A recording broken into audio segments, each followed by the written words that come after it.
Sud Radio, 19h-19h30, les vraies voix du sport. Les vraies voix du sport et nos bleus. Alors pas les bleus d'Ovalie qui ont fini second du tournoi Destination, mais les bleus du ballon rond reprennent ce soir du service contre les Pays-Bas au Stade de France.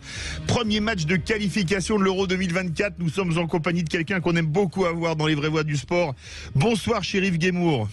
Bonsoir à tous. Journaliste à SoFoot, on ne le présente plus. Alors on va reparler d'un événement qui nous a fait mal, qu'on a encore un peu sur le cœur. Premier match après la finale de la Coupe du Monde perdue contre l'Argentine. Est-ce que cette finale va être encore dans les esprits des joueurs qui l'auront tous joué ou presque ? Non, je pense qu'ils sont passés à autre chose. Alors évidemment, il y a les souvenirs qui restent. On a encore l'interview de l'équipe, dans l'équipe de Colomani, qui revient sur le but qu'il aurait pu marquer à la dernière minute contre l'Argentine. Bon, ça c'est un souvenir. Je dirais pas que c'est fugace, mais je pense qu'ils ont enquillé sur autre chose. Alors évidemment, ils vont se retrouver. Je pense que les retrouvailles ont dû être émus à Clairefontaine. C'est normal. Ils se sont pas vus depuis la finale. Mais là maintenant, on est parti sur autre chose. On est parti sur un cycle qui va durer un peu plus d'1 an, c'est-à-dire qui doit normalement les amener au prochain Euro en Allemagne l'année prochaine. Alors, Chérif, tu as parlé de cycle. Est-ce que c'est pas aussi un petit peu un changement de génération avec les cadres qui sont partis, qui ont pris leur retraite internationale, comme évidemment le capitaine Hugo Lloris, Steve Mandanda, le second gardien de but, Raphaël Varane, Benzema. Est-ce que c'est un peu un changement de génération ? Oui, mais je pense qu'il a déjà commencé justement lors de la finale avec tous les entrants comme Kolo Muani et Thuram. Donc c'est plus que symbolique, c'est-à-dire c'est quand ils sont rentrés, c'était déjà entre guillemets entre l'avenir. Même si Griezmann a été remplacé, qu'il est là et bien là, Griezmann, on va encore avoir besoin de lui, de même que Giroud. Mais puis bon, ça a été matérialisé entre guillemets par le brassard confié à Kylian Mbappé, 24 ans. Alors justement, on a changé de capitaine. Ça a fait beaucoup réagir dans les médias. Est-ce qu'il y a une affaire Griezmann et Mbappé ? Et si oui, est-ce qu'elle pourrait faire du mal au groupe ? D'après la presse, ils ont eu une explication. Déjà, c'est bien qu'ils aient une explication. Ça veut dire qu'ils prennent leur rôle au sérieux. Ça, c'est toujours bien quand des joueurs réclament des responsabilités et que ça dépasse le cadre entre guillemets du simple ego. Donc, c'est des grands compétiteurs. C'est inévitable. De toute façon, les égos finissent toujours par s'entrechoquer, même quand on est pour le collectif. Comme peut l'être Griezmann, il y a forcément de la déception parce qu'à son âge, c'était comme une sorte d'aboutissement. Griezmann, il n'a pas gagné énormément en club, donc l'équipe de France... Il a fêté ses 32 ans cette semaine. Voilà, c'est ça, mais Didier Deschamps a plutôt misé sur l'avenir. Il ne faut pas oublier que Didier Deschamps, lui, se projette jusqu'en 2026. On peut être sûr que Mbappé, il sera. Est-ce que Griezmann... est-ce qu'il y sera c'est un peu moins sûr. Donc voilà, mais déjà qu'ils aient eu une explication, et puis après de toute façon, Griezmann n'a pas le choix. C'est comme ça a été décidé. Et ce choix il est logique pour toi, Chérif ? Je crois qu'il s'impose de lui-même de par la personnalité de Kylian Mbappé. Il prend souvent la parole, il prend ses responsabilités. C'est le meilleur joueur français. Bon, ça c'est indéniable. On l'a vu en finale de Coupe du Monde où il tire 2 pénaltys et il va être premier au tir au but. Voilà, et au même moment, Griezmann a complètement sombré. Donc une fois de plus, cette finale, elle a été très riche en enseignements. Et normalement, Griezmann a toujours eu l'intelligence de se mettre au service du collectif, de l'entraîneur, comme il l'a fait notamment à l'Atlético, en équipe de France. On verra dans l'attitude, de toute façon. Ça, on va le voir sur le terrain. Mais là, pour l'instant... Alors, on va parler de l'équipe de ce soir. D'après, les compos n'ont pas encore été donnés. Ouais, on devrait jouer en 4-3-3, Maignan dans les buts. Hyper logique, il aurait même dû être au Qatar s'il n'avait pas été blessé. Absolument. Ah oui, s'il avait été... non, je pense que Deschamps aurait quand même maintenu Lloris, Hugo Lloris. mais il aurait été dans le groupe, je veux dire. Ah oui, non, évidemment, non, mais Maignan, c'est le du temps de Lloris, c'était le numéro 1 bis, je dirais. Oui. Et Lloris fait une bonne Coupe du Monde, donc il n'y a pas de regret à avoir. Et là, maintenant, il va être numéro 1 à 27-28 ans. C'est parfait, il est dans le timing, il revient très bien avec le Milan. C'est une bonne nouvelle. Maignan numéro 1, c'est une très bonne nouvelle. Il y a une nouvelle charnière centrale puisque Varane a pris sa retraite et que Kimpembe est grièvement blessé. On ne le verra pas avant la prochaine saison. Konaté, Upamecano, ça sent le solide avec notamment un Upamecano qui monte en puissance monstrueusement, que ce soit avec son club, le Bayern Munich, ou en équipe de France lors de la Coupe du Monde.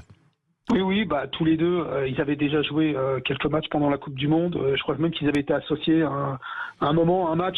Mais non, c'est l'avenir. L'équipe de France, bizarrement, est un peu pauvre en latéraux, mais au niveau des défenseurs centraux, ça va. Il y a abondance de biens là.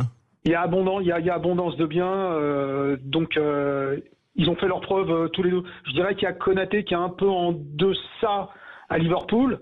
Mais comme tout le reste de l'équipe, mais sinon c'est vrai que Upamecano a pris une dimension assez gigantesque. Ouais. Assez gigantesque. Alors on va avoir les mêmes latéraux a priori, un Koundé à droite, Théo Hernandez à gauche. Théo Hernandez, on ne peut plus logique, il a fait une super Coupe du Monde. Koundé, est-ce que c'est une fin de non-recevoir pour d'autres, on pense en particulier à Pavard? Non, parce que Pavard, lui non plus, à la base, c'est pas un vrai latéral droit. Là, il y a une vraie pénurie. Mais il n'y a pas qu'en France qu'il y a une pénurie de latéraux. C'est un peu dans le football mondial parce qu'on leur demande tellement de choses. Aujourd'hui, on ne sait même plus si on doit demander. Alors déjà, les latéraux, soit on leur demande de jouer à 4, oui. Ou alors de jouer plutôt à 3 défenseurs, donc ça devient des pistons. On leur demande beaucoup de choses. On leur demande de défendre, on leur demande d'attaquer. Bientôt, on leur demandera de marquer 20 buts par saison. Non, donc alors c'est très frustrant pour Koundé, mais bizarrement, il s'en sort pas si mal que ça, notamment au Barça, où il lui arrive de jouer latéral droit. Mais ça serait bien que ça dure pas longtemps quand même, et qu'on a un vrai latéral droit. Quoi. Alors on va jouer a priori en milieu à 3, Griezmann, Rabiot, Tchouaméni. À 3, c'est complémentaire. Oui, c'est trois bons joueurs. Alors il y a Tchouaméni, c'est le problème, c'est qu'il n'est pas entièrement titulaire au Real Madrid, et c'est bizarrement il est en train de se faire piquer la place par Camavinga, un autre Français. C'est vrai. Et non, mais pareil pour les milieux, c'est bon, on est pourvu. Et puis pour le reste, Rabiot a pris une nouvelle dimension à la Juventus, c'est quasiment le taulier de la Juventus, donc là c'est une bonne chose. Et puis, à la Coupe du Monde où il a été très bon aussi. Voilà, il fait une première heure en finale qui est pas extra, mais de toute façon, Tchouaméni est arrivé il y a pas longtemps. Rabiot et Griezmann ont fait leurs preuves. Là maintenant, il faut qu'ils jouent ensemble au maximum. Mais intrinsèquement, je vois pas qui pourrait les chatouiller. Alors peut-être oui, à part Camavinga évidemment. Oui. Ouais, et puis après, si Pogba, on connaît l'histoire qu'il y a eu avec Mbappé, était de retour, ou N'Golo Kanté s'il était de retour, il y a peut-être aussi après quelques ajustements qui se feront, non? Je crois que là, il y a un train qui est parti pendant la Coupe du Monde et ils sont pas montés dedans, les pauvres. Ouais, à mon avis, personnellement, j'ai du mal à voir Pogba revenir au très très haut niveau. Et pareil pour N'Golo Kanté. Il reste des joueurs de qualité, mais on l'a vu, ils ont énormément donné dans leur carrière. Ils ont été extrêmement sollicités. Là, je crois qu'ils sont en train de le payer. Bon, en plus, après, il y a les histoires. On va pas revenir là-dessus. On va pas revenir dessus, ouais. Voilà, c'est ça. Mais je pense qu'il va falloir se faire à l'idée qu'on ne les reverra plus ou par intermittence. Ou épisodiquement, oui. Une attaque à 3 a priori, Mbappé à gauche, Coman à droite et dans l'axe, Kolo Muani, le héros malheureux de la finale, qui prend la place de Giroud, qui prendrait la place de Giroud, comme la compo est pas officielle. Ça peut quand même faire une belle attaque avec surtout beaucoup de vitesse. Oui, bien sûr.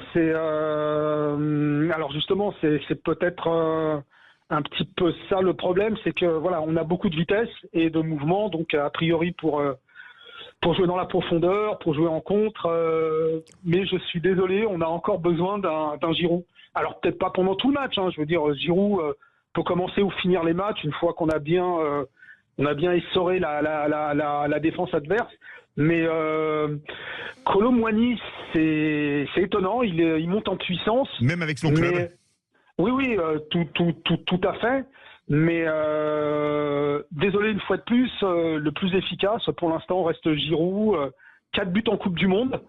C'est des buts importants, il fallait les marquer. Oui. On a encore besoin, l'équipe de France a encore besoin de Giroud aujourd'hui, d'un numéro 9 dans la boîte, comme on dit. Et Kolo Muani doit marquer des points. Hein. C'est avec. Alors, il y en a qui m'ont des. Une fois de plus, avec Deschamps, il laisse une chance, mais il s'éternise pas trop non plus. Hein. C'est clair. Donc, voilà. Dernière question, il va y avoir beaucoup d'absents chez les Pays-Bas suite à une intoxication alimentaire due à du poulet a priori. Alors Frankie de Jong et Bergwijn n'étaient déjà pas prévus, mais Gakpo, De Ligt, Botman, Vermaat et Verbruggen ne sont absents. Est-ce que finalement c'est pas une équipe à prime qu'on va jouer, et ton pronostic en 15 secondes? Oui, c'est une équipe à prime, c'est vraiment étonnant comme hécatombe, c'est une équipe affaiblie.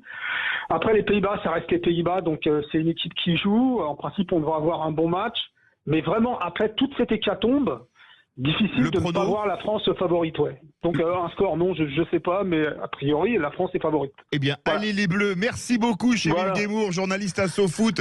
Toujours un plaisir de l'avoir avec nous dans les vraies voix du sport. Tout de suite, vous allez retrouver le rugby, l'Ovalie, la Pro D2 avec la Dream Team de Sud Radio. Mais juste avant, conseil de famille avec Stéphane Moller. Et nous, on se retrouve dans les vraies voix avec Cécile de Ménibus. Rendez-vous lundi 17h.